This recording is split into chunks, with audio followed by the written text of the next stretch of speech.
असम में सबसे पहले घुसपैठ के विरुद्ध उन्होंने मतदाता सूची के शुद्धिकरण से जागरूकता फैलाई।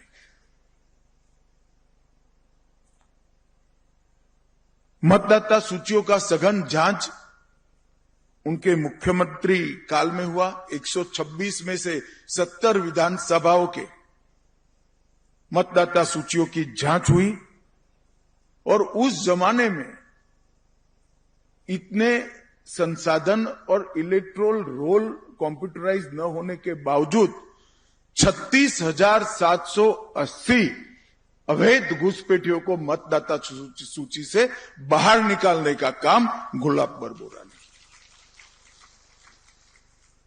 और अगर कोई असम आंदोलन की नींव ढूंढेगा तो यही मतदाता सूची शुद्धिकरण से निकलेगी। आज भी इलेक्शन कमीशन मतदाता सूची का शुद्धिकरण कर रहा है, एसआईआर कर रहा है। कुछ पार्टियां इसके विरुद्ध घुसपैठिया बचाओ यात्रा लेकर निकली। मैं असम के युवाओं को आज पूछना चाहता हूं, किसी भी देश की मतदाता सूची देश के लोकतंत्र का हृदय होती है। मतदाता सूची में विदेशी नागरिकों को स्थान मिलना चाहिए। इतने सारे प्रबुद्ध जन बैठे हैं, मुझे कहे कि मतदाता सूची में विदेशी नागरिकों को स्थान मिलना चाहिए क्या? वो अभियान 78 में बरबोरा जी ने उठाया था और राजनैतिक अधपतन समाज जीवन में इतना हुआ है कि अपनी वोट बैंक को मजबूत करने के लिए येन केन प्रकार सत्ता प्राप्ति के लिए मतदाता सूची में से घुसपैठियों को निकालने का विरोध हो रहा है।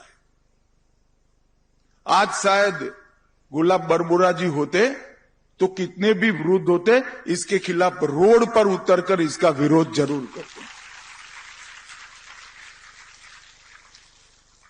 और मैं तो असम सरकार को उसके कामों की बुरी बुरी प्रशंसा करना चाहता हूं, क्योंकि घुसपैठियों ने कब्जाई हुई 1,26,000 एकड़ भूमि असम सरकार ने मुक्त कराई। न केवल काजीरंगा का जंगल वन घुसपैठियों से मुक्त किया है, शंकरदेव और माधवदेव के सत्रों की हजारों एकड़ भूमि घुसपैठिया हड़प कर गए थे, उसको भी मुक्त कराया।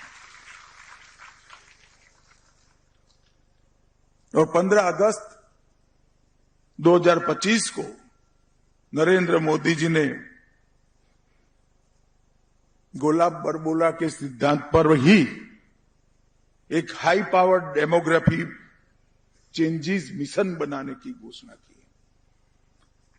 ये हाई पावर डेमोग्राफी चेंज का स्टडी करने के लिए जो मिशन बनेगा, वो देश भर में जो जनसांख्यिकी का बदलाव हुआ है उसका स्टडी भी करेगा और घुसपैठियों को चिन्हित करने का काम भी करेगा।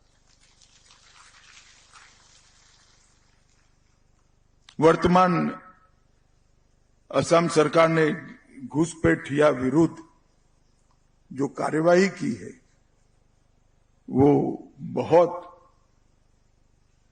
अभिनंदन योग्य है। मैं सिर्फ 5 जिलों का नाम पढ़ना चाहता हूं। सोनीतपुर में 39,500 बीघा जमीन अवैध कब्जे से मुक्त हुई। दर्रांग में 17,095 बीघा जमीन अवैध घुसपैठियों से मुक्त कराई। लखीमपुर में 13,438 बीघा जमीन मुक्त कराई। होजाई में 10,749 बीघा जमीन और घोलपाड़ा में 8,280 बीघा जमीन और पूरे असम में 1,26,000 एकड़ जमीन घुसपैठियों से मुक्त कराने का। ये बहुत बड़ी उपलब्धि है।